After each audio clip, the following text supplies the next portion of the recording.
Čia Lina Jankauskienė ir šiandien su jumis sveikinasi Kendu pokalbiai Procesų Pro. Sveiki visi, su jumis sveikinasi pokalbiai Procesų Pro ir aš esu Kendu vadovė ir įkūrėja Lina Jankauskienė. Šiandien svečiuose yra Justina Klivienė ir mes pasikalbėsime apie strateginę analizę, klientų patirties kūrimą ir valdymą. Tai sveika, Justina. Labas, Lina, sveiki visi klausytojai, malonu labai čia būti. Tikrai ir aš taip džiaugiausi laukdama šito pokalbio, nes mes abi tikrai turėsim ką čia padiskutuoti. O mūsų visiems klausytėm noriu dar sykį priminti, kad galite ir jūs nuotoliu sudalyvauti mūsų pokalbiuose, užduodami klausimus. Juos ir ateities pokalbius galite matyti mūsų naujienlaiškiuose, kuriuos kartą per mėnesį dalinamės. Taip pat esame aktyvūs ir socialiniuose tinkluose, tad kviečiu susijunkime. Ir Facebookas, ir Instagramas, ir LinkedIn paskaitose taip pat. O klausimus galite siūsti taip pat ir man asmeniškai lina@kendu.lt. Na, o šiandien pasišnekam su Justina, kuri yra inovacijų ir klientų patirties kūrimo ir valdymo ekspertė, daug metų dirbanti šioje srityje.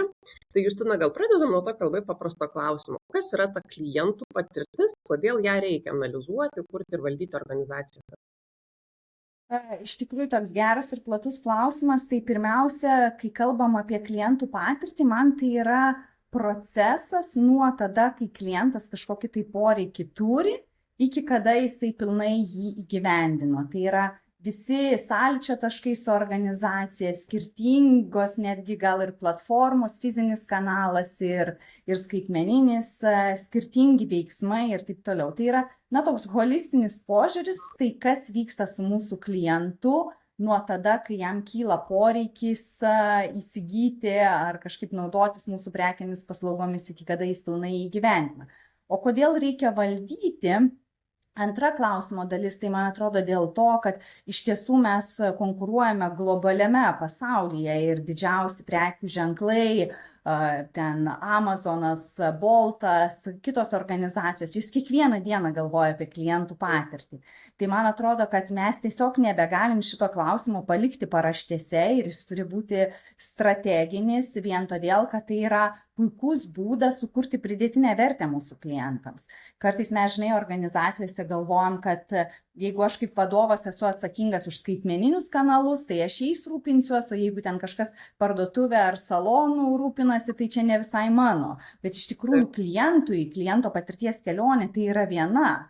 Ir mes nebegalim skaidyti skirtingai tarp padalinių, tarp kažkokių tai, skaitmeninių, neskaitmeninių kanalų. Tai čia yra tiesiog strateginis įrankis kurti vertę, nustebinti galbūt savo klientus ir tuo pačiu, aišku, pačią organizaciją padaryti efektyvesnę, nes čia turbūt daug apie tai kalbėsim, bet kliento patirties kelionės valdymas yra geras įrankis ir vadovų komandai pagalvoti, ar mes galim galbūt sutrumpinti kelionę, gal mes galim kažkur tai įdarbinti technologijas, tai reiškia efektyvumą, pavyzdžiui, padidinti pačios organizacijos.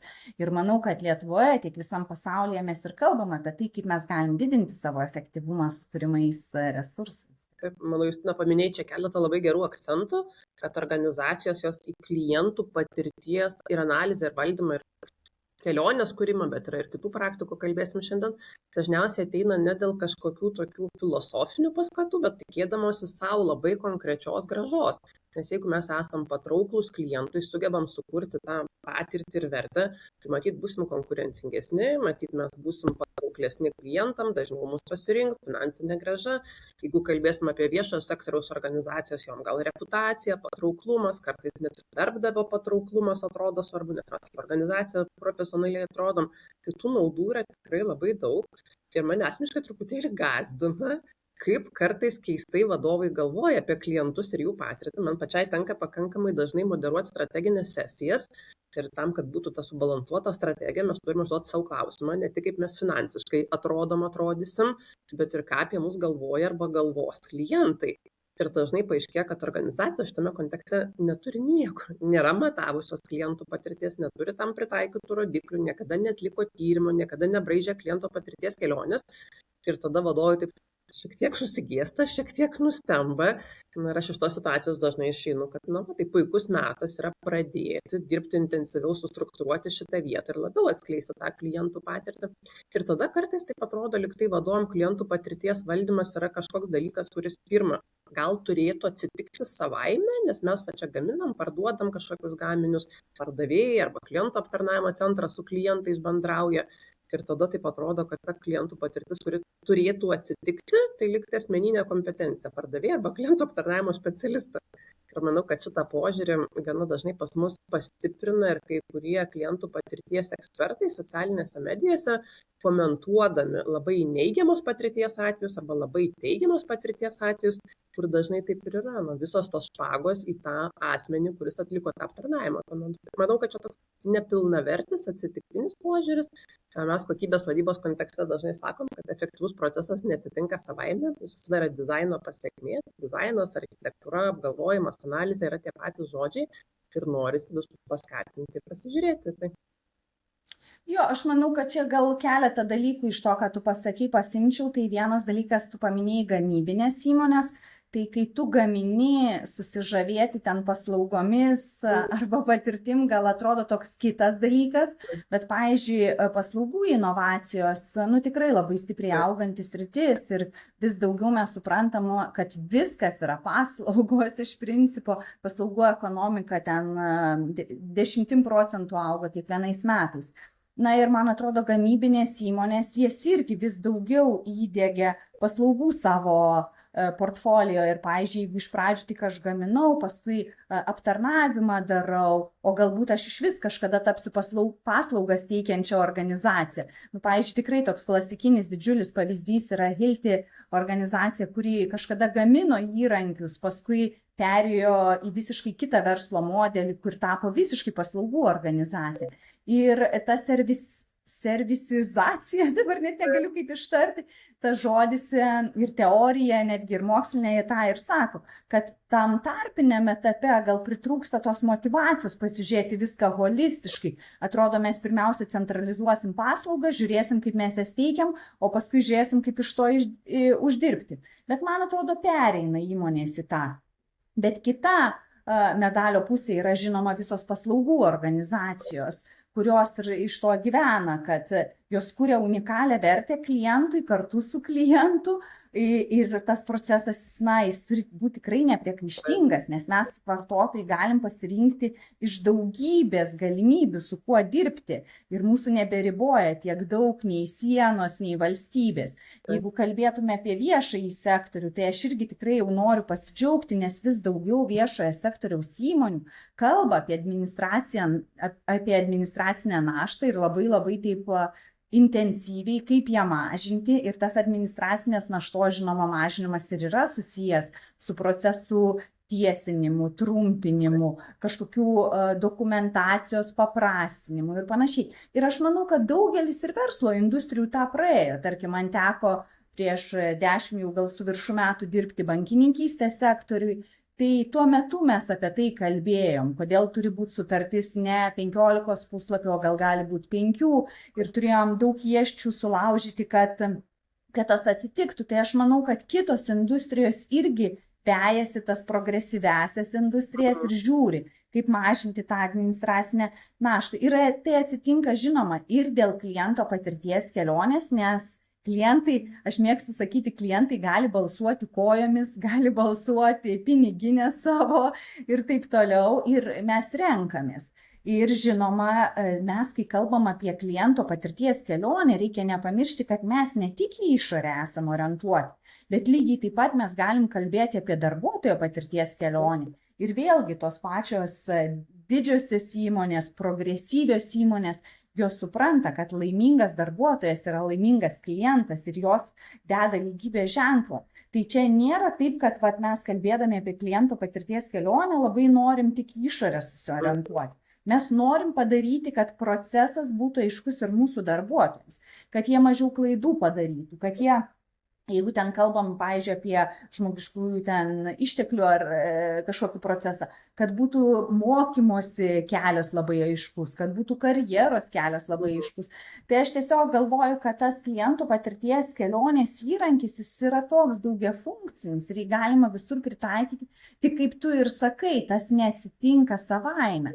Tai turi būti sąmoningas pasirinkimas, kad pirmiausia, gal mums verta tiesiog susižiūrėti, kaip ta kliento patirties kelionė šiandien dienai atrodo. Ir aš, žinai, vat, pati iš patirties galiu pasakyti, nu, tokį paprastą labai dalyką. Kažkada tai su savo padaliniais, kuriuose dirbau, kuriems vadovavau, nusipirkdavom tiesiog paprastą tą rudą popieriaus ruloną ir ant sienų išsiklijavę susibraižydavom tą kelionę. Ir žinai, pats paprasčiausias, greičiausias žingsnis yra tiesiog vizualizacija. Tai kaip šiandien dienai tam tikrą procesą, tam tikrą paslaugą ar prekę klientas gali įsigyti, kaip tai atrodo. Ir žinai, kai tu nupieši kelionę per pusę sienos, nu jau tau pačiam nerimas apima. Nes mes juk visi suprantam, kad mes gyvenam klientų patirties amžių. Klientai tikrai nebeturi kantrybės 10 žingsnių atlikti, norėdami mūsų prekę įsidėti savo paslaugų krepšelį, pavyzdžiui, skaitmeniniuose kanaluose.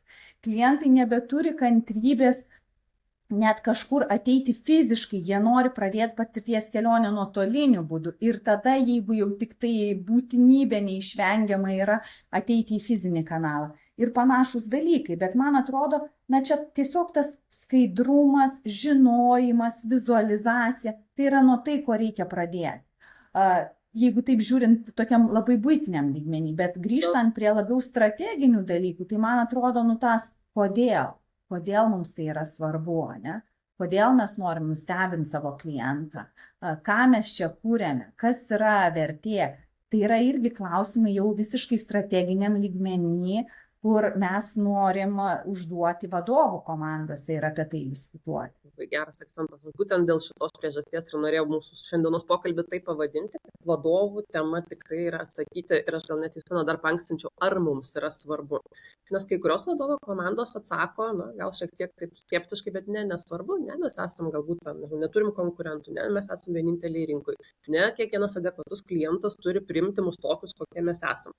Labai gaila, bet čia yra citatos iš konkrečių vadovų lūpų, su man yra tekę susidurti ir tada, kol mums tai nėra svarbu, tai mums bus labai sunku ateiti į tai, kad organizacija ar vidinė kultūra yra kliento perspektyva, kad mes tas patirties kelionės arba kitas metodikas savo prisitaikytume. Tai tiesiog yra kažkoks toks negatyvizmas, kad gal nepakankamai svarbu. Ir tada gali būti, kad ir nutinka tai, ką prieš tai minėjau, kad tada jau tik taip per asmeninės savybės kai kurių žmonių labiau bendraujančių su klientais atsiskleis tam tikri patirties kūrimo elementai, bet tai nebus strategija, tai nebus strateginiai sprendimai ir tai greičiausiai neatsiras rodikliais arba kitais matavimo būdais. Ir priešingai, Aš čia gal tik trumpą, komentarą noriu pasakyti, kad čia labai trumpalaikis požiūris, čia jokių būdų nėra strateginis. Jeigu aukščiausio lygio vadovas klausia, kodėl mums reikalinga klientų patirties kelionė ir apskritai galvojimas iš klientų perspektyvos, tai čia nėra strateginis lygmuo, gal aš tik taip norėčiau. Norėčiau, kad būtų, nes per strateginės sesijas aš išgaudau šitas keistas abejonės, bet didelė dalis pripažįsta, kad taip svarbu, taip galbūt turim tam tikrų spragų savo praktikose, kai man šitą strateginį požiūrį liktai norisi vadinti tokiu iš viršaus į apačią, kai mes vadovų strateginiam lygmenį pripažįstam kaip svarbu, prisipažįstam, kad nepakankamai dėl to padarėm, pradedam tyrinėti savo klientų patirtį, po to valdymo kontekste matyti atsiranda ir procesai, ir rodikliai, ir tikslai, ir visi kiti dalykai. Ir šitame etape, kai jau norisi sustruktūrizuoti savo požiūrį į klientą, aš sakyčiau, kad pirmas pratimas, kurį dažniausiai tenka atsakyti savo, tai kas iš vis yra mūsų klientai, nes tipiškai jų yra ne vienas, yra arba tam tikros personos, arba tam tikros grupės, jie gali būti su skirtingais poreikiais, besinaudodami skirtingais produktais arba paslaugomis, tai čia tam tikrą segmentavimą pasiryškinti greičiausiai tenka ir tada patyrinėti, o tai ką šitie klientai galvoja, ką jie patiria dirbdami kartu su mumis. Ir kas man asmeniškai yra labai įdomu ir keista, ir per 11 metų dirbdama su organizacijom aš vis dar su tuo susiduriu, kad labai dažnai ir ypač vadovai taip auditorija atsisėda, užsidaro ir pradeda vardinti, ko kiekvienas adekvatus klientas turėtų norėti iš to, ką jie ten gamina arba kokias paslaugas teikia. Ir aš sakau, bet mes niekada negalim nuspręsti, sėdėdami auditorijoje, tai, ko nori mūsų klientai, reikia eiti ir su jais kalbėti. Ir kai pradedi kalbėti, ar tyrimą padarai, ar anketą, ar fokus grupės, visada būna toks nustebimo momentas. Taip žinojom, bet išgirdom ir kažkokių naujų dalykų, naujų akcentų, gal net nepritarėm kai kuriems kliento išsakytams lūkesčiams. Bet tas toksai sukrėtimas, mano praktikoje beveik visada būna. Labai įdomu, Justina, ar tau tenka su tuo susidurti? Tai aš tikrai dirbdama su klientais ir mano klientai, kurie klausys, tą tikrai žino, labai mėgstu daryti netgi ir gatvėje tyrimus ir tikrai šimtai žmonių darė ir Vilniuje, ir kitose miestuose tos tyrimus. Ir kiekvieną kartą, kai aš sakau, dabar eisim tiesioginė žodžio prasme į gatvę kalbinti savo klientų, na ypatingai, kai dirbama yra su prekės ženklais, kur kiekvienas žmogus, ar tai būtų viešojo sektoriaus įmonės, ar tai būtų gydymo įstaigos, ar tai būtų finansinės, ar telekomunikacijos, na tai mūsų klientai yra visi, ne, gatvėje sutikti žmonės. Tai ir su kitokiais klientais, ir su valstybinėm įstaigom ne vienas į kitą darėm. Tai iš pradžių būna tokios labai didelės baimės akys, kad kaip aš eisiu dabar vadovų būdamas gatvėje kalbinti žmonių, bet reikėtų pamatyti tuos žmonės grįžtančius iš tų interviu, kokie jie būna iš tikrųjų tokie, sakyčiau, labai motyvuoti, labai įsitraukę, labai susižavėję, kad skyrėm čia valandėlę pusantros pasivaikščioti gatvę, pakalbinti klientus ir tiek daug sužinojom. Ir man atrodo, tas interviu tai yra tikrai labai nuvertintas metodas, nes atrodo, kad mes turime Excelius, mes viską apie klientus žinom, ką mums kalbėti. Bet aš dažnai dar klientams ir sakau, kad, jeigu Procter & Gamble valdybos pirmininkas tą daro, jeigu Levis valdybos pirmininkas tą daro ar pirmininkė, jeigu, didžiausių prekės ženklų, Gillette ir dar kažko tai daro, tai kodėl mes manom, kad mes turim daugiau duomenų? Nes man atrodo, kad šitos įmonės tikrai jos turi labai daug duomenų ir jau jų vadovai tai galėtų sakyti, kad mums to neverta daryti. Bet nepaisant to, sėdi pa žmonės spintose, žiūri, kokius rūbus turi, žiūri, kaip tvarkosi namuose, kokius produktus naudoja. Vien tam, kad aš labai mėgstu akcentuoti aukščiausio lygio vadovams, kad jums pabuvus su klientu 1 valandą, jūs gautumėte tiek įžvalgų, kiek galbūt kitas darbuotojas ir mėnesį sėdėdamas nesuprastų. Ir man atrodo, ta investicija, jinai visą laiką atsiperka. Tarkim, mes ir banke turėdom tokią praktiką, kad nesvarbu, kokio tu padalinio esi vadovas arba kokią poziciją organizacijoje, ar ten pačią aukščiausią, ar bet kurią užimi, tu turi dirbti 1 dieną per mėnesį administratorium padalinį, kas yra labai sveika, nes tu pasisveikini su klientu, tu girdi pagrindinius jų klausimus, tu žinai, kuo jie džiaugiasi, ką reikėtų patobulinti ir panašiai. Ir būdamas aukščiausio lygio vadovas, tu labai greitai gali imtis veiksmų. Tai kalbant apie tyrimus, aš esu didelė entuziastė jų, ta prasme, kad aš manau, kiekviena inovatorių komanda, kiekviena vadovų komanda susikūrė net ir paprastus klausimynus ir nuėję pasikalbėti su klientais gali labai daug ko išmokti, o jeigu neturi galimybės pasikalbėti, tai yra kiti būdai, kaip stebėti klientus, pavyzdžiui, nueikit pas konkurentus, pasižiūrėkit, kas vyksta, tiesiog ramiai atsisėdę valandėlę pasėdėkit, ką klientai klausia, ką daro, kur eina, kuo užsiema ir taip toliau. Kitas dalykas, tiesiog man atrodo, kad ta investicija į tyrimą, jinai visą laiką atsiperka keliais kartais. Galima net trečias būdas galėtų būti išbandyti pačiam, ne, ką aš pasakoju apie administratorės darbą, bet jeigu jūs ten norit patobulinti, nežinau, savo kontaktų centro darbą, tai 1 dieną pasėdėkit, pusę dienos pasėdėkit tam kontaktų centre, pabandykit atsiliepti tuos skambučius, pamatysit, kas vyksta gerai, kas ne, ir čia pat galima bus imtis veiksmų. Tai tų metodų yra labai daug, kaip pažinti savo klientą ir kaip gauti tą tiesioginį jo grįžtamąjį ryšį, neorganizuojant 100 000 kainuojančių tyrimų, trunkančių ten po pusę metų ir taip toliau. Mes, man atrodo, abi čia su tavim šitame susitikime apie tai nekalbam. Mes kalbam apie dalykus, kur ta pati vadovų komanda ar inovacijų komanda galėtų savarankiškai padaryti.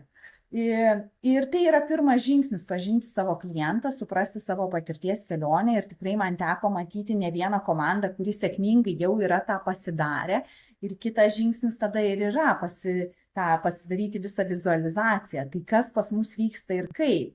Ir man atrodo, tai jau būtų labai didelis žingsnis į priekį. Tikrai taip. Ir manau, kad jūs paminėjai keletą labai gerų pavyzdžių ir labai gerų akcentų. Aš irgi dažnai dirbdamas organizacijoms sakau, kad organizacijos, kurios yra pačios stipriausios, ir čia remiuosi StageGate ir naujų produktų kūrimo tam tikrom technikom, kad jos iki 12 ir daugiau kartų bendrauja su klientais. Tai 12 ir daugiau skamba tikrai įspūdingai, kaip pavyzdys, tai truputėlį benchmarko, kad ir kiti tą daro. Ir man rodos, kad išeiti ar į gatvę ir savo kliento aptarnavimo skyrių ar pakelti tą telefono ragelį visada yra kažkoks diskomfortas. Man regis, kad vadovams baisu, kad klientai nesidalins, neatsakinės, bus piktai nusiteikę. Šiaip būna dažnai nustemba, kad pasirodo, mielai pasako ir įžvalgomis pasidalina. Čia tik tai klausimas, ar mes esam pasiruošę išgirsti. Tai noriu dar... Tai gal čia irgi dar tik tai papildysiu tave, nes tikrai 100%, ką sakai, taip ir yra. Tai daugiausia, dėl ko žmonės grįžta tokie iš tyrimų tikrai labai motyvuoti ir entuziastingi, kad jie sako, mes nesitikėjom, kad tiek daug pasidalins, mes nesitikėjom, kad tiek gero padarys, nes iš tikrųjų kažkodėl manom, kad žmonės blogus dalykus kalbės, bet aš dar tik vieną dalyką pridėsiu, kažkada netgi buvo, kad iš interviu žmonės grįžo su vizitinėm kortelėm ir sako, klientai prašė paskambinti, kai mes išspręsim ir parodyti, ir mes ten norėjo prisidėti ir tikrai buvo labai maloniai nustebinti. Tai... Tikrai puikiai vieta pasisemti dar prasmės ir susitikti su savo klientais akis į akį. Tai norisi tiesiog visiems mūsų klausytam paakcentuoti, kad analizė yra nepaprastai prasmingas etapas, vien tik tai išsiųsti nuotolinę popierinę anketą, kažkokį galbūt klausimyną, to gali neužtekti susirinkti pilnoms įžvalgoms. Ir tada mes jau galim būti pasiruošę ateiti į analizės etapą ir paskui matyti, teikti ir įgyvendinti tam tikrus klientų patirties gerinimo pasiūlymus. Gal tada šiek tiek šnektelkim apie praktikas, metodikas, kurios padeda šitą pratimą atlikti. Jūs tada jau nekartą minėjai klientų patirties kelionę kaip įrankį ir metodą.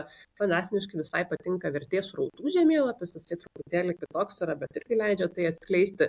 Tai gal truputėlį pasidalinam vieną kitą idėją, kodėl šitie įrankiai yra tavo vienoks mėgstamiausias, mano kitoks, gal ir mūsų klausytėm taps įdomu.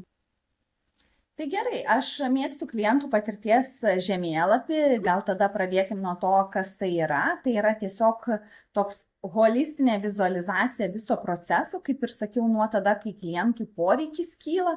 Na, tarkim, paimkim tokį paprastą pavyzdį, kad visiems būtų aišku, apie ką aš kalbu. Aš turiu dalyvauti podcast'e, aš atsisėdu ant savo darbo kėdės ir galvoju, oi, ne visai patogu, man kilo poreikis. Iki kol aš ten ieškau, važiuoju, tarkim, į IKEA, nusiperku, susirenku ir vėl ant jos atsisėdu ir galvoju, oi, kokia patogi, bet čia yra visa mano kliento patirties kelionė. Ir iš to greito mano papasakojimo mes suprantam, kad tai yra ir skaitmeniniai kanalai gali būti, ir fiziniai, ir parkavimo aikštelė, ir pati, tarkim, IKEA, jeigu kaip prekės ženklą paimam, ir susirinkimas, kiek aišku, kiek neaišku, ir kaip aš tenai paskui atsisėdu. Tai kliento patirties kelionė pirmiausia apima tokius veiksmus, ką aš darau, ne? Tai aš pirmiausia ieškau, tada galiu važiuoti, tada parkuotis, tada eiti, pirkti, mokėti, susirinkti, tai yra mano pagrindiniai veiksmai. Ir tuose veiksmuose yra dar eilė dalykų, kas vyksta, tai pirmiausia mano emocijos, kokias aš patiriu ir gali būti netgi ir papildomi kažkokie sąlyčio taškai.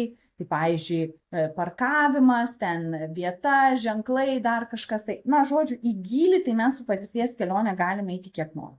Tai pirmiausia, susidedam veiksmus, tada susidedam emocijas kiekvienam veiksme ir pasižiūrim, kur kliento tos emocijos yra žemiausios ir kur aukščiausios. Keletas dalykų gali nutikti. Jeigu mes pasidarę kliento patirties kelionę matom, kad kliento emocijos yra žemiausios vos keliuose taškuose, tai yra mūsų numeris 1 prioritetas, mes galvojam, kaip juos pakelti, kad bendrai kliento patirties kelionė pakiltų. Jeigu mes matom, visa patirties kelionė yra pakankamai žema, tai aišku, vieno taško pakelimas ten nieko nepakeis, bet čia jau yra strateginis sprendimas, kur mes nusprendžiam daugiausia koncentruotis ir gerinti.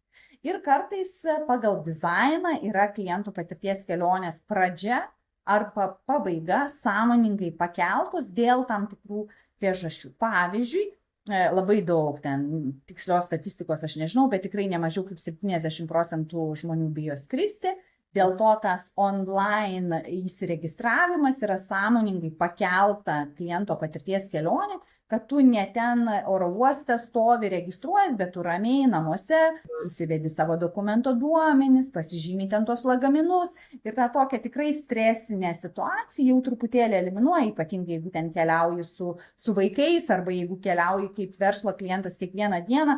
Tai tikrai dalį tokios galvos skausmo tu jau nusiemi ramiai savo įprastoje aplinkoje ir paskui jau visą kitą. Tai čia yra sąmoningai sukelta kliento patirties kelionė. Ir dėl ko man patinka šitas įrankis, tai jį galima padaryti po paprasto tyrimo, apie kuriuos mes kalbėjom. Jeigu nėra galimybės pasidaryti tyrimo, tai tiesiog su komanda sėdi, empatiškai įsigilini į tą klientą ir bandai susidėlioti, tai kaip kliento akimis tas procesas atrodo. Ir va čia gal sekundėliai tik tai stabtelsiu, noriu tikrai akcentuoti, kad tai nėra įmonės procesas, tai yra kliento akimis procesas. Nes tikrai yra man buvę, kad atsiunčia įmonės procesą ir sako, čia yra kliento patirties kelionė. Ne, čia yra jūsų vidinis procesas ir jis labai skiriasi nuo kliento patirties kelionės. Tai va, ir tikrai nėra sudėtinga, pakankamai aišku. Jeigu dabar mes pradėtume kalbėti apie sudėtingesnius dalykus, tai žinoma, tą klientų patirties kelionę galima kurti net kaip tokį medį, ne?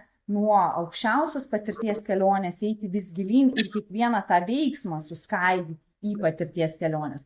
Bet gal šiandien staptelsim ties tuo tiesiog baziniu įrankiu, kurį aš tikrai labai dažnai naudoju. Ir vat net tas nusibraižymas, susidėliojimas tų emocijų ir pradėjimas galvoti iš kliento perspektyvos, jis labai daug įžvalgų duoda.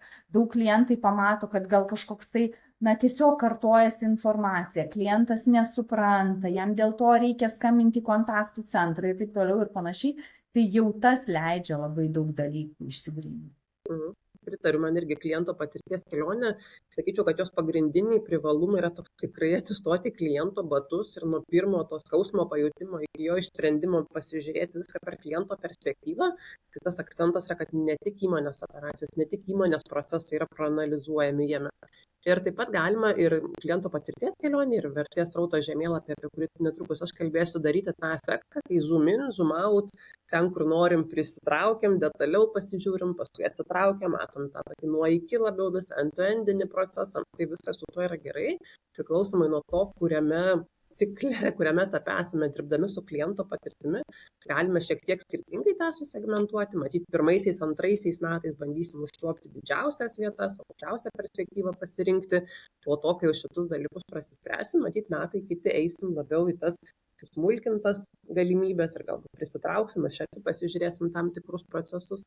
Ir kliento patirties kelionė labai gražiai parodo mano akimis partnerysčių vertę, nes mes ne vieninteliai dalyvaujam kliento patirtyje ir čia puikia proga yra vardan kliento padaryti papildomų žingsnių kartu su galbūt esamais arba galimais partneriais. Taip, iš tiesų aš matau, kad praktikoje šitas metodas, jisai gal nėra toks labai reiklus įrankis, gana dažnai komandos vadovo jį pakankamai lengvai priima, supranta, jis yra šiek tiek sužaidybintas, nes šypsenėlės, nes emocijos, paremtas tyrimu, jie atvaizduoti kažkaip nėra sudėtinga, tai tikrai rekomenduočiau. Man asmeniškai labai patinka vertės srautų žemėlapiai, jie gal nėra dedikuoti išskirtinai vien kliento patirties kūrimui ir valdymui ir labiau akcentuoja organizacijas, operacijas ir procesus, bet man šitas metodas labai patinka todėl, kad jisai dažnai padeda pamatyti tas vietas, kuriuose mes buvom tam tikrą prasme akli. Vertės srautų žemėlapiai, analizuodami procesus arba gamybinės operacijas, apskritai operacijų veiklose šitas metodas labai tinka. Gal ne tiek daug dėmesio skiria kliento emocijai ir patirčiai, kiek labiau suskaičiuoja objektyvius faktus, kas vyksta tose žingsniuose. Ir tipiškai vertės srautų žemėlapiuose mes labai skaičiuojame trukmes.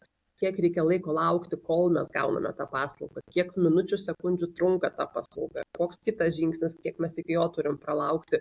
Taip labai objektyviai išryškinta laiko perspektyva. Jeigu organizacija turi duomenų, mes dažniausiai papildom ir kitais dalykais. Ar buvo padaryta klaidų tose žingsniuose, ar mes gaunam dėl jų pretenzijų, gal galų gale yra kažkoks drop rate'as, atkritimo procentas, ir mes pasinaudoję kaip klientai pirmuoju žingsniu nebesugrįžtame į antrą arba trečią paslaugos etapą. Ir vat per šituos skaičius gana dažnai mes galim patyrinėti tas vietas, kuriuose mes netyčia tapom akli ir nepastebėjom, net pažinom, kad yra tam tikros probleminės vietos. Tai aš esu skaičių žmogus, man šitas metodas labai patinka, bet kartais klientam pasirodo, kad jis labai reiklus. Tarsi ta vizualika nėra tokia lengva ir tų namų darbų labai pasidaryti reikia, tuos skaičius susiskaičiuoti, atvaizdavimas gal nėra toks lengvas kaip kliento patirties kelionė. Tai šiaip manau, kad ties kiekvieną konkrečią situaciją, ko gero, galima pasižiūrėti ir įsivertinti ir galbūt tos metodus net ir pakaitomis kartais panaudoti.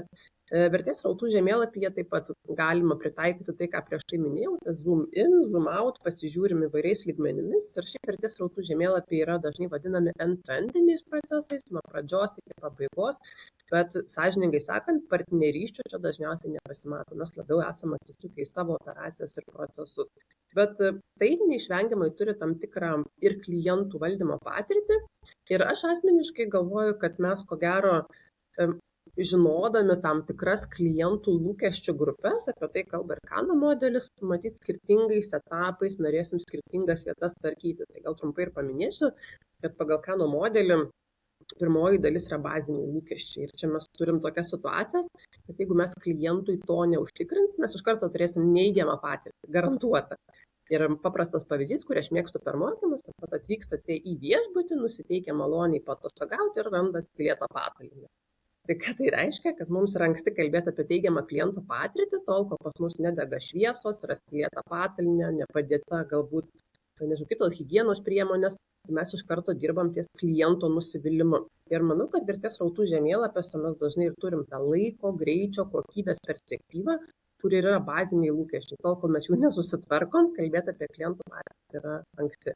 Tada patirtį gerinantis ir lūkesčiai ir paslaugos arba gamybiniai produktų parametrai yra tie, kur dažnai yra, kad jeigu mes sugebam sukurti ir suteikti, tai tas nusiteikimas, jis matyt proporcingai kyla. Kuo švaresnis mūsų kambarys, tuo mes esam labiau patenkinti. Kuo didesnis bufetas per pusryčius, tuo mes irgi pripažįsim, kad yra geresnė paslauga. Ir trečia kategorija yra lūkesčius viršijantis, kai mums paslaugų teikėjas sugeba pasiūlyti tai, dėl ko mes nustembam. Tai reiškia, kad mes to nesitikim, bet kai gaunam, tai wow efektas toksai būna. Tarkim, man asmeniškai viešbutyje lankantis Latvijoje per Lietuvos valstybinę šventę, mes buvom lietuviai pasveikinti su valstybinė švente. Tai iš tiesų buvo irgi toks wow momentas. Nesitiki to važiuodamas į viešbutį, bet kai gauni, nepaprastai yra malonu. Ir man rodos, kad kartais organizacijos neskiria šitų trijų patirties elementų, per greitai nupuola į wow efektą, nesusitvarkę bazinių dalykų. Kaip tu manai, Justina? Aš labai tau pritariu ir, žinai, tavęs klausydama prisiminiau tokį gerą pavyzdį, žinai, noriu pasidalinti su mano vaikai.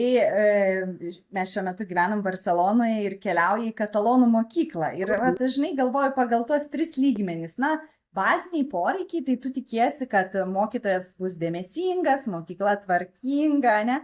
Nu, tai atrodo viskas tikrai gerai. Tada jau tie truputėlį viršijantis lūkesčius dalykai buvo tai, kad buvo pasiūlyta individualiai vaikus mokinti mažose grupėse, ten aš turiu trinukus, tai jau iškart maža grupė, 3-5 vaikai mokins katalonų kalbos jos mokytoja. Tai man jau toks buvo, na tikrai toksai, ne tai, kad nesitikėjau, bet jau truputėlį viršijantis lūkesčius, o visiškai išskirtinis buvo. Kai vieną dieną vaikai grįžo iš mokyklos su katalonų lietuvių kalbos žodynu. Ir sako, mes kiekvienas asmeniškai gavom tokį ir ten po pagalvę pasidėję miegojo. Tai tikrai, aš tokio lūkesčio paprastai valstybiniai mokyklai niekada nekėliau, kad jie antiek bus dėmesingi kiekvienam vaikui ir padovanos po tokį žodyną. Tai man atrodo, čia yra geras pavyzdys apie tas 3 kategorijas, kad iš tikrųjų yra procesas taip sudėliotas, kad valstybinė mokykla sugeba nustebinti savo paslaugų kokybę vartotoją. Tai ir tikrai aš manau, kad verslai vis daugiau apie tai galvoja.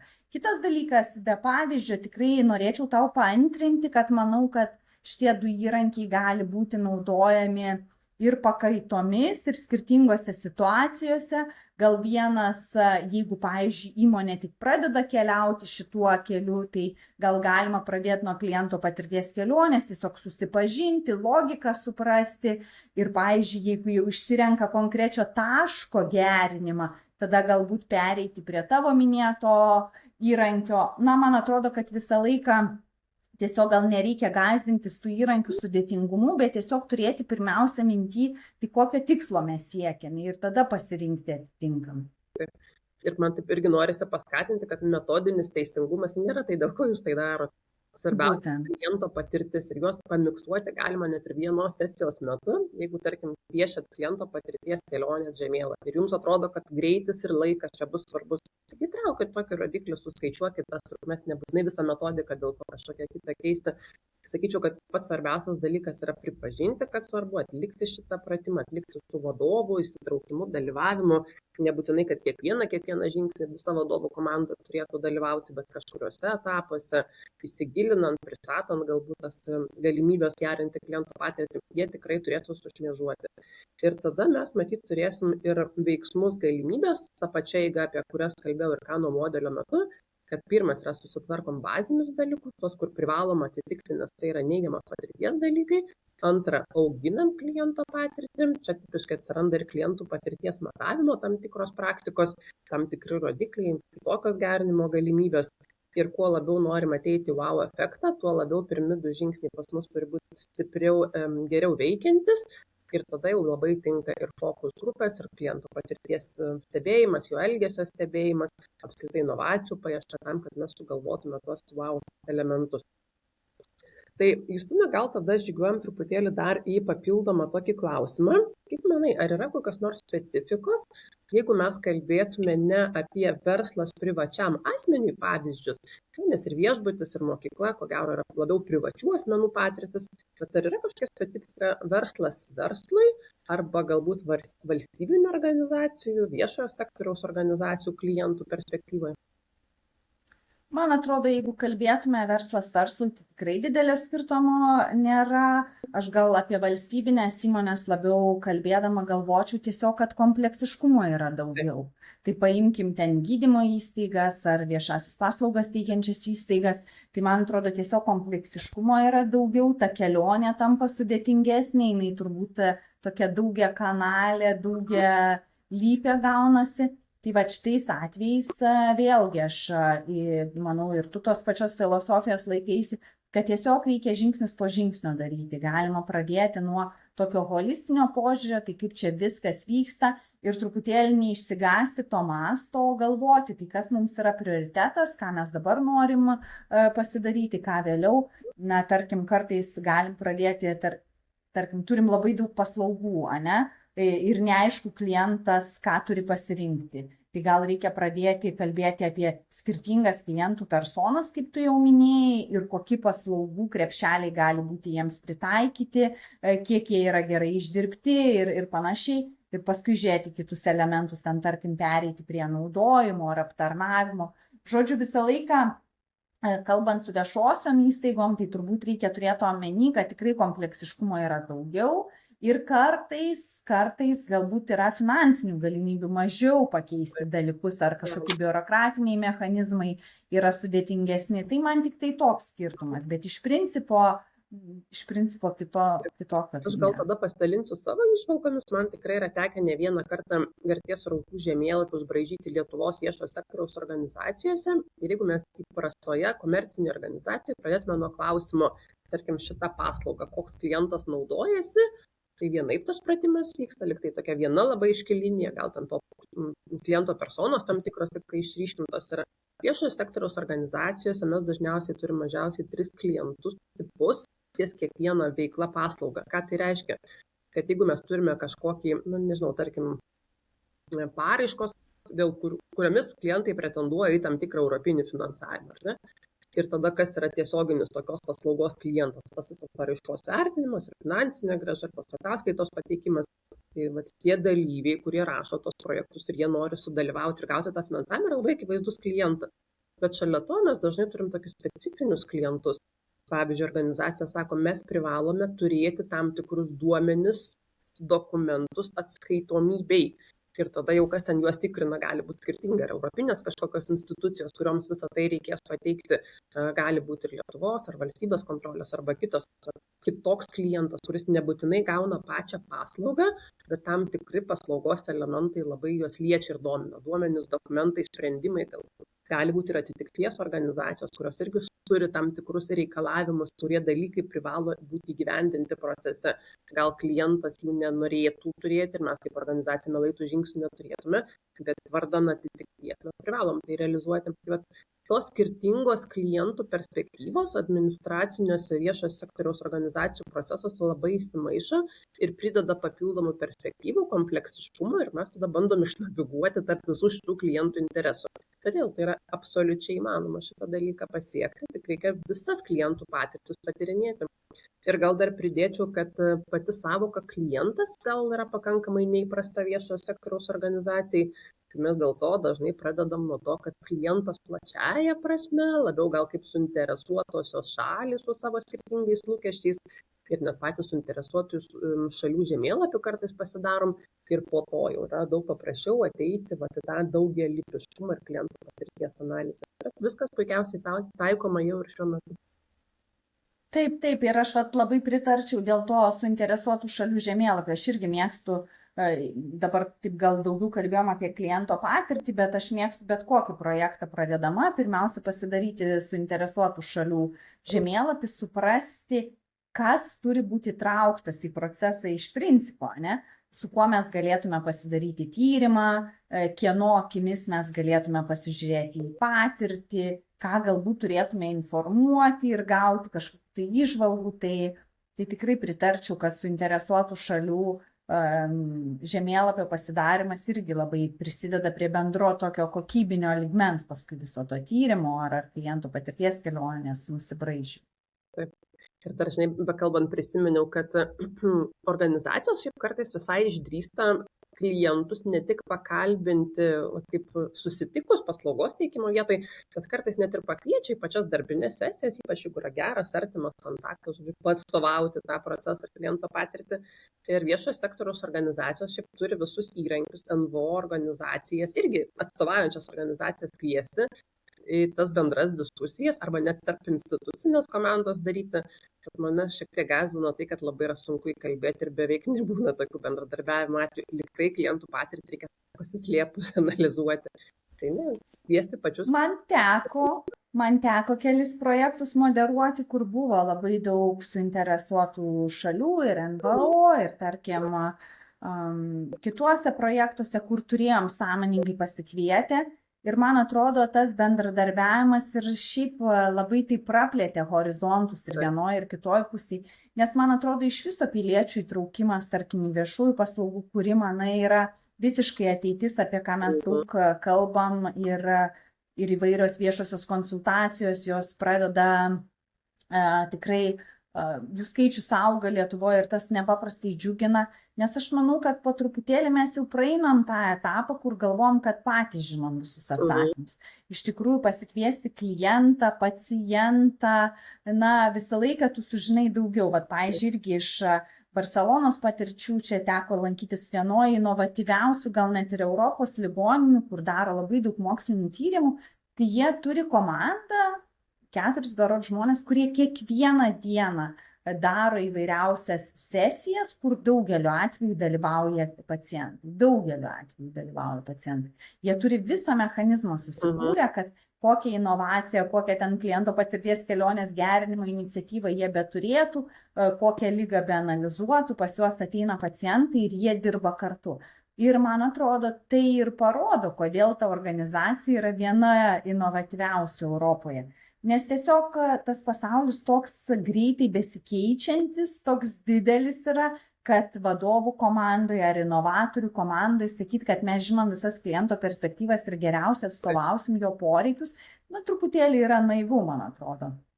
Tikrai yra ženkliai efektyviau įtraukti klientus. Ir aš pastebiu, kad viešojo sektoriaus organizacijos tikrai, ypatingai pastaruosius kokius 5 metus eina šituo keliu, vis gal šiek tiek nedrąsiai, bet vis dažniau daro bendras sesijas su piliečiais, su pacientais, priklausomai koks tai yra sektorius. Galiu tik tai patvirtinti ir man asmeniškai labai smagu ir kažkaip Justina labai įsidėmėjau vieną akcentą, kurį minėjai, kad yra gerų pavyzdžių, kai per intensyvų bendravimą su klientais gana dažnai ateinama ir į tokį inovatyvios organizacijos statusą. Ir man kažkaip taip atrodo, kad kartais net nereikia mesti milžiniškų biudžetų į tas inovacijų paieškas ir paskui vystymą. Kartais iš paprastų bendradarbiavimo diskusijų gali paaiškėti labai daug gerinimo galimybių. Ir jas įgyvendinus jau mes būsim daug inovatyvesni negu visi kiti to sektoriaus žaidėjai. Ar teisingai supratau? Taip, ir va tokį galiu visiškai paprastą pavyzdį pasakyti, kaip, tarkim, viena organizacija nusprendė įtraukti savo klientus. Tai jie irgi dirbo ties klientų patirties gerinimo klausimais ir jie tiesiog padarė tokį kaip ir atvirą klausimyną, kuriame klientams, partneriams, visoms suinteresuotoms šalim išsiuntė ir prašė pasidalinti, ką jie galėtų pakeisti, kas galėtų būti geriau ir kokie artimiausi tų įmonių, tų partnerių yra verslo planai. Tam, kad jie suprastų, kur artimiausi partneriai nori nukeliauti artimiausiu metu ir kaip jie gali prie to prisidėti. Čia vienas pavyzdys. Tarkim, UK vyriausybėje turėjo didžiulį projektą, kur verslo įmonės kvietė teikti rekomendacijas įstatymų pakeitimams. Na, kas neveikia, kas apriboja, kas yra neefektyvu, kas sukuria didžiulę administracinę naštą. Tai buvo irgi labai sėkminga iniciatyva jau valstybinių lygmenių. Ir daug visokių kitų atvejų gali būti, nuo tokio tikrai paprasto klausimyno išsiuntimo iki valstybinio. Pavyzdžiui, tuo atveju su tuo klausimyno išsiuntimu, tai kas paskui nutiko, ta organizacija sureitingavo visus pasiūlymus, jų gavo ten virš 100 ir juos viešai paskelbė. Ir tada, viešai paskelbė, tai reiškia pasidalino su tais, kurie dalyvavo antrą kartą. Ir pasakė jiems, žiūrėkit, gavom va tokį sąrašą pasiūlymų, ką turim keisti, kokie būtų to 5 prioritetai. Ir suinteresuotos šalis pačios identifikavo, kas yra svarbiausia tai organizacijai. Tai man atrodo, tikrai pakankamai paprastai įgyvendinama idėja, kuri gali sukurti didžiulę pridėtinę vertę. Bet aš noriu dar šitą mūsų pokalbį truputėlį žingsnių į priekį pastumėti, kad mes nebūtinai su piliečiais ar pacientais ar klientais galim kurti klientų patirties patobulinimus ar inovacijas. Mes lygiai taip pat galim daryti su konkurentais. Nes yra kartais tokių klausimų, kurių mes vieni negalim išspręsti. Ir, pavyzdžiui, tikrai yra ir europinių mastų vyksta tam tikri bendradarbiavimai, kur mažmeninės prekybos įmonės tarėsi, ką daryti, kaip pagerinti patirtį. Kitos institucijos galvoja, kaip vieni iš kitų išmokti ir pagerinti patirtį. Nes, ta konkurencija, žinoma, jinai yra tikrai reali ir didelė, bet kartais sujungus pajėgas, tu gali ženkliai daugiau pasiekti, ko galbūt klientas ir nesitikėjo, galbūt nekalbant apie tos bazinius poreikius, bet tas auginančias ar išskiriančias kliento patirtis, mes tikrai galim pagalvoti ir kartu, ką padaryti. Labai geras akcentas, tikrai verta atkreipti dėmesį. Tai mes Justina labai nemažai kalbam apie klientus, kliento patirties tyrimus, analizės, kaip išryškinti ir pamatyti tas galimybės, ką būtų galima nuveikti toje srityje. Ir matyti kažkurioje vietoje jau ateinam į tai, kad reikalingi ir valdymo veiksmai. Tai aš sakyčiau, kad vis tiek tas klientų patirties analizės etapas, jisai turėtų organizacijų kartotis, tai nėra vienkartinis dalykas, peranalizuoti, naujas perspektyvas pasižiūrėti, iš naujo pabendrauti su klientais.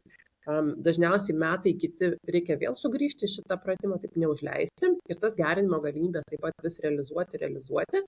Kokias veiklas pabandom priskirti prie valdymo veiklų, kad jau klientų patirtis yra valdoma? Man pirma mintis tai kyla, žinoma, tas toksai prioritetų nusimatymas, tai ką mes turime inovuoti, yra kažkokios tiesiog susidėliojam bazę ir paskui norim nustebinti klientus. Tai kur mes norim tą padaryti? Ar mes norim skaitmeninius kanalus kažkokius tai kurti, ar norim kažkokias naujas technologijas įdarbinti, ar kaip mes norim tą patirtį valdyti, ar mes norim ją trumpinti, ar mes norim ją lengvinti. Čia man tokie labai strateginiai dalykai, bet čia labiausiai ir su to pačiu projektų valdymu nusimatymas yra. Tai čia vienas gal momentas, kur vat kilo, aš žinau, kad tu daug įrankių žinai, tai dar pasidalinsi, o kita man mintis iš karto kažkaip tai visą laiką apie ateitį. Aš labai mėgstu dirbti su ateities tendencijom, prognozėm, scenarijais. Ir man tas valdymas yra truputėlį ir apie tos šiaurinės žvaigždės matymą, ne? Tai mes dabar žinom tą ezi situaciją. Bet kur iš tikrųjų mes norėtume savo tą klientų patirties kelionę nuvesti po 5 ar 10 metų. Ir čia yra strateginiai dalykai, kuriuos mes galim nusimatyti. Tai man valdymas yra labai ir apie to tikslo turėjimą, ne? Bet žinot, taip ir sakyčiau, kad kai jau klientų patirties perspektyva ne filosofiniam lygmenį, bet konkrečiais tikslais, rodikliais, strateginiam priemonėm, inovacijų kryptim atsiranda organizacijos veiklos valdyme, tai jau sakyčiau, kad klientų patirtis tada yra valdoma per tą planavimą, per tikslų dėliojimą, galbūt net per tikslų kaskadavimą per organizaciją, nes mes ištyrinėję klientų patirtį galim turėti labai globalių rodiklių, pavyzdžiui, NPS arba apskritai klientų patirties tyrimo kažkokį procentą išsiskaičiuojam. Ir galim turėti labai mini rodiklius, pavyzdžiui, kad į skambutį reikia atsiliepti per pirmąją minutę tam, kad ta klientų patirtis nenukentėtų, pavyzdžiui, lokaliai į konkrečias funkcijas išdėlioti. Taip pat sakyčiau, kad kai klientų perspektyva jau yra matoma procesuose, procesiniam valdyme, nebūtinai visos organizacijos jį turi, bet jau kas turi ir sujungia su kliento patirtim ir su paslaugos elementais, vėl tas valdymas toksai iš viršaus į apačią tarsi vyksta. Tai man taip nesinori, kad tas iš viršaus į apačią skambėtų kaip kažkokia geležinė siena, kur prispaudžiam visus, bet natūralu, kad tas suvadovavimas iš viršaus, rodiklio nustatymas, tikslų nustatymas, jis nelabai gali įvykti kokybiškai iš apačios į viršų. Ateitų kliento aptarnavimo specialistas ir jums strategiją sudėliotų. Ne taip veikia organizacijos. Tai strateginis planavimas valdymas, procesų valdymas, sakyčiau, kad taip. Kartais yra papildomai integruojami kliento tam tikri reikalavimai į gaminio, gamybos korteles, technologijas ir taip toliau. Tokia klasikinė, galbūt ta gaminio kokybės vadyba irgi visai galėtų būti. Ir šitoje vietoje žinau, kad yra toks amžinas klausimas, tai matuoti klientų patirtį ar nematuoti. Kaip jūs ten atsakai šitą klausimą? Na, tai man atrodo, jeigu nematuoji, tai nežinai, kur eini. Čia kaip Alisa sakė, kad, na, jeigu tai kur tu eini, nežinau, tai tada nesvarbu, kur eiti. Tai čia labai panašiai. Čia labai panašiai. Dar tik tai gal apie tą, žinai, matavimą, nematavimą, tai tikrai mano atsakymas yra, kad klientų patirtis matuoti, nebūtinai ten labai kompleksiškai, bet tą reikia daryti ir tokį norėčiau gal mano manimu pakankamai elegantišką pavyzdį pasidalinti. Kažkada teko dirbti su vienu klientu, kur buvom pasiekę tokį lygį, kad patys aptarnavimo centro darbuotojai, atsisveikindami su klientu, visą laiką paprašydavo, kad klientas atsakytų anketą. Ir jie neprašydavo to, kad ten gauti 10, gal, sakykime, tai pirmas savaitės prašydavo, kad gauti 10, nes jautėsi labai nesaugus, o paskui tiesiog pradėdavo prašyti, kad duotų grįžtamą ryšį. Ir aš žinau, kad ir toje organizacijoje, ir vienoje ligoninėje, kai buvo pradėta skaičiuoti klientų patirtis, žmonės nustebo, kiek gavo gerų atsiliepimų apie konkrečius darbuotojus. Ne tokia padėkos lenta, žinau, kad jie buvo sugalvoję, kur sukabindavo tuos gerus atsiliepimus. Tai tas klientų patirties matavimas ne tik strateginiam lygmenį yra reikalingas įrankis, kad mes kaip vadovų komanda žinotume, ar mūsų strategija yra įgyvendinama ir einam tą linkmę, kurią norėtume eiti, bet lygiai taip pat ir žmogaus lygmenyje, kad kai mes renkam kliento atsiliepimus, patirtis, mes galim labai daug gerų dalykų išgirsti. Ir daugeliu atveju taip ir nutinka, kad tada tas žmogus, kuris kasdien bendrauja su klientu, jis toksai įkvėptas būna, motyvuotas ir susižavėjęs, kad jo darbas yra matomas. Mes kaip vadovai, žinoma, tikrai ir atkreipiam dėmesį ir pagiriam, bet kai klientai pagiria mūsų darbuotojus, tai dar tos motyvacijos daugiau. Tai man atrodo, tas klientų patirties matavimas jisai yra daugiau tokia dovana negu kažkoks tai sudėtingas dalykas ir dovana visiems organizacijos lygmenims, nes vadovas žino, ar pasiekėm tikslus, kuriais einam, darbuotojas žinom, kiek svarbus yra jo darbas. Ir tie matavimai vėlgi gali būti, kaip tu sakai, ten NPS, o gali būti tiesiog išeinant paspausti mygtuką iš tų 5 šypsenėlių, iš tų 5 mygtukų vieną šypsenėlę, vienas ten liūdnas veidukas ir daug kitokių gali būti. Aš, pavyzdžiui, ir pati dažnai dabar prakalbau apie tas šypsenėlės, dažnai tikrai jas spaudžiu, vien todėl, kad aš žinau, kad jeigu tas aparatas ten stovi, kažkas tai seka rodiklius. Ir jeigu tik žmogus, kuris nepatenkintas, ištisai spaudžia tą mygtuką liūdną šypsenėlę, tai tam darbuotojui labai toksai vienpusiškas grįžtamasis ryšys ateina. Ir aš tikrai, ar linksma, ar liūdna, ar man patiko, ar nepatiko, aš stengiuosi tą emociją ir atspindėti ir paspausti tuos aparatus, nes tai yra klientų patirties kelionės skaičiavimo būdas ir kažkas žiūri į tuos rezultatus. Tai tų metodų skaičiavimo labai yra skirtingų ir man atrodo, kad tai ir didintų žmonių motyvaciją. Minėsiu, beklausydama tas, Justina, prisimenu vieną labai svarbų valdymo elementą, kuris atrodo savaime suprantamas, bet praktikoje tikrai toks nėra, kad geras tonas yra paklausus kliento iš anketos, iš NPS, iš tyrimo, turėti kažkokius tolimesnius žingsnius. Mane nepaprastai stebina, kai organizacijos pastato šypsenėles ir po to su to nieko nedaro. Tai taip aš gal kaip klientas ne visada ir galiu sužinoti, bet kai jos pačios tiesiog kažkur į statistinės lenteles ten sugula, tai yra labai gaila, nes mes tam tikrą prasme sugaišinom klientą ir su tuo nesukūrėm nei gero rodiklio savirefleksijai, pagirimui, nei galbūt ir gerinimo galimybių identifikavom ir paskui jas įgyvendinom. Tai tas toksai pilnas uždarimas šito rato, pamatavus toliau taikyti tam tikras vidinės arba išorinės praktikas, jis turėtų būti, jeigu sugebat ir sugrįžtat pas klientus pasakyti, kad gavę grįžtamą į ryšį mes ten įgyvendinom tą ir tą ir tą, tai čia iš tiesų yra pažangus metodas.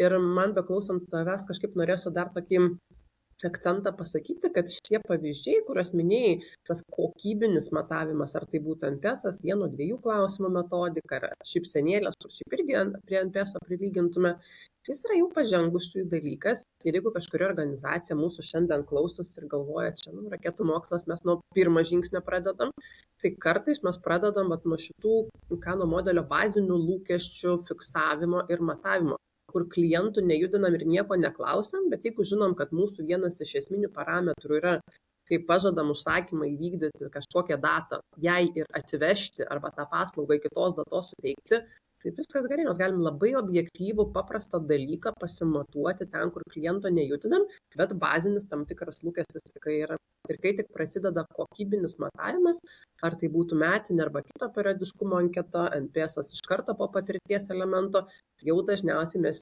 suprantam, kad vien klaidų, vien pretenzijų, vien greičio skaičiuoti nebegana, mes jau norim patyrinėti truputėlį ir kitus minkštesnius dalykus ir dėl to tas kokybinis matavimas tam puikiai tinka. Su sąlyga, kad mes paskui kažką su tuo darom. Ir kaip mūsų organizacijos vargsta dėl to, kad kokybiniai tyrimai dėl savo specifikos ne visada gali parodyti mums pilną vaizdą. Nes tai bepigu, jeigu mes esame maitinimo įstaiga ir kasdien pas mus apsilanko šimtai mūsų klientų ir bent kažkokia dalis iš jų palieka tą šypsenėlę arba atsako į mūsų užduotą klausimą. O jeigu mes esame verslas verslui, jeigu mes turim 5 klientus per metus, kaip juos taip pakalbinti, kad neiškreiptume labai stipriai kažkaip to vaizdo. Ir tada jau tenka labai pagalvoti, kas bus mūsų kontaktiniai asmenys organizacijų, kiek mes jų turim, kaip dažnai klausti, ar metinę anketą, ar galų gale ten kokie klausimai turi būti užduoti, kad tai, ką mes grįžtam su kokiais atsakymais, kad ir imtis būtų gera, ir klientai vienodai suprastum. Tai aš taip nenoriu numenkinti šito metodo, jokių būdų, labiau noriu sakyti, kad kokybinis matavimas, jisai kelia tam tikrų iššūkių, kai mes turim turėti ir gerus klausimus, ir gerą metodiką, ir gerus respondentus, gerus tai reprezentatyvius, tam, kad galėtume iš to pasidaryti tam tikrų iššūkių, bet iš tiesų labai yra verta tą daryti ir mano atsakymas taip pat būtų vienareikšmiškas, tikrai matuoti ir pasigerinti tą klientų patirtį. Tai Justina, labai gražiai dėliojasi mūsų pokalbis, pabaigoje visada turime palinkėjimų mūsų klausytojams ir gerbėjams. Ką Justina šiandien palinkės? Gerai, tai gal norėčiau palinkėti pirmiausia galvoti iš kliento perspektyvos, kliento plačiaja prasme, tai gali būti ir darbuotojas, ir klientas, ir pradėti šitą kelionę mažais žingsniais. Tiesiog galbūt, ką mes čia daug ir įrankių pakalbėjom, ir metodų, galbūt per ateinantį ketvirtį, tarkim, susėsti su klientu ir pasikalbėti 1-2. Man atrodo, kad tai ir jūs labai motyvuotų, ir klientą nustebintų, nes mes jį įtraukiam į kažkokį procesą ir bendrai kurtų vertę įmoniai. Na, o paskui, jeigu jau šitas etapas, tarkim, jums yra žinomas, praeitas, tą dažnai darot, tai tiesiog galvoti, galvat, kaip tu sakai, pagal tą struktūrą, kas yra baziniai dalykai, kas auginantis, kas išskiriantis ir kur mano galėtų būti prioritetas. Tai mano labiausiai palinkėjimas yra apie etapus ir palaipsninį tos kliento patirties kelionės gerinimą, nes šiaip procesas gali pasirodyti labai sudėtingas, bet tikrai iš patirties žinau, kad pradėjus didelę kelionę mažais žingsniais labai toli galit nukeliauti. Tai toks būtų mano ir palinkėjimas. Labai geras palinkėjimas, aš ko gero būčiau sakiusi panašu, kad išdrįskite pradėti, nes jau klientai jūs yra pasirinkę, gal pirko, gavo prekę, paslaugą, arba šiaip ar taip jūs jau esate su jais kontaktavę, jau jie žino. Ir manau, kad paklausus, tai duokit mums to grįžtamojo ryšio, kad jie mielai pasidalins, nes matyti tiki jumis kaip organizacija, kaip įstaiga ir tikrai yra puikia proga susirinkti dar daugiau prasmės iš šito patirties pratimą.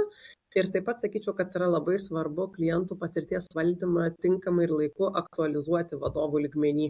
Tai jeigu jūs netyčia esate specialistas dirbantis su klientais, kažkaip reikia traukti ar į strategiją, ar į rodiklius, ar į vadovų diskusijas šitą temą, nes čia labai yra svarbu abi perspektyvos ir iš apačios į viršų, ir iš viršaus į apačią. Tai nuoširdžiai to ir linkiu. O mūsų pokalbis šiandien jau yra baigtas, tai ačiū Justina tau už tavo skirtą laiką ir įžvalgas.